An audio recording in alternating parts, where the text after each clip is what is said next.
Welcome to your Farm and Home Show. My name is Joanna Coles, and today we're visiting with Brandalyn Reddick, Warren County Extension Agent for Family and Consumer Sciences. You are cooking up another great recipe for us today. Tell me a little bit about it. So this is a very heart-healthy recipe, and today we're making the rainbow. We're going to be eating the rainbow. Okay, and it looks like it's all going to happen in one dish. Yes, we're going to be combining everything into one pot. All right. Pan. So what is this called? This is called Succotash. So we're going to start by heating up our pan to medium to high heat. Okay. And once we get that going, start heating up, we're going to add 1 tablespoon of vegetable oil or olive oil. Okay. Just kind of swirl that around in our pan to get that oil heating up. Okay. And then we're going to add our onions. So these are green onions that are chopped and diced. Okay. So we're going to add those in. Then we're going to add half of a sweet bell pepper. And the great thing about these sweet bell peppers is that they have more vitamin C than an orange. Oh. We're going to add those in. And they're the nice color, right? And once we've sauteed those a little bit, we're going to add in some corn. Okay. Okay, and that is 2 cups of corn. And, you know, corn is in season right now. So it's nice to use fresh corn if you can, but if you don't have fresh corn, then you can use frozen corn. Okay. The great thing about this recipe is that practically every vegetable we're using is in season. So, if you can visit your local farmer's market, to get some in-season fresh vegetables, that's a great idea. And then we're going to add in some water. That's about 1/4 of a cup. Okay. Okay, so we're gonna let that simmer, saute for about 4 or 5 minutes. This recipe also calls for beans, okay? And some people have a preference if they like lima beans or butter beans. So for this recipe, I did choose butter beans, okay?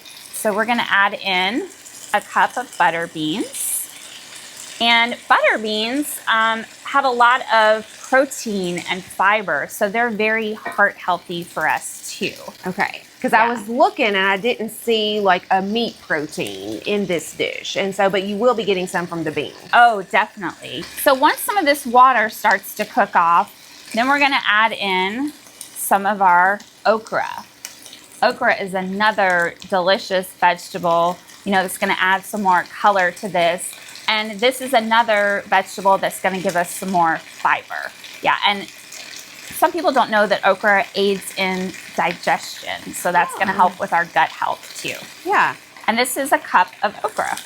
And once some of that water continues to cook off and those vegetables saute, then we have tomatoes. We've cut them in half. And so tomatoes are going to give us those antioxidants that we need. And this nice red color, right? Yes, that's going to add the red color. Again, we're eating the rainbow. So it's so pretty, and it's starting to I can smell all the flavors kind of melding together. We will finish it off with parsley. And if you can get your hands on some fresh parsley, that's a great idea. But usually dry parsley is something that most people have in their seasonings. And so we will use 2 tablespoons of parsley. Okay. If you're using fresh parsley, you're going to use a 1/2 cup of that chopped. Okay. Okay, because dried is more potent, right? Yes, dried is more potent, so you want to use less. Okay.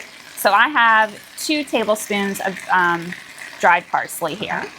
And parsley is always a nice garnish if you want to add a little fresh on top. It is. And then we have salt, and this is a tablespoon of salt. Okay. So we're going to sprinkle that on. And that's really just going to bring out the flavors. You could always omit this if you were having trouble and needed to reduce your salt, right? Exactly, yes. So for the amount of ingredients, it's not a lot of salt, but it's just going to enhance those flavors. All right, Brandalyn, if people want this recipe or other recipes for produce that's in season, where can they go? They can find this recipe in our cooking calendar or here at the Extension office. And we also make this recipe in our Cooking Through the Calendar class. All right. Thanks, Brandalyn, for the information. This looks good. I can't wait to try it. If you want more recipe inspiration, make sure to visit your local Extension office. Thanks for watching the Farm and Home Show, and we hope you have a great day.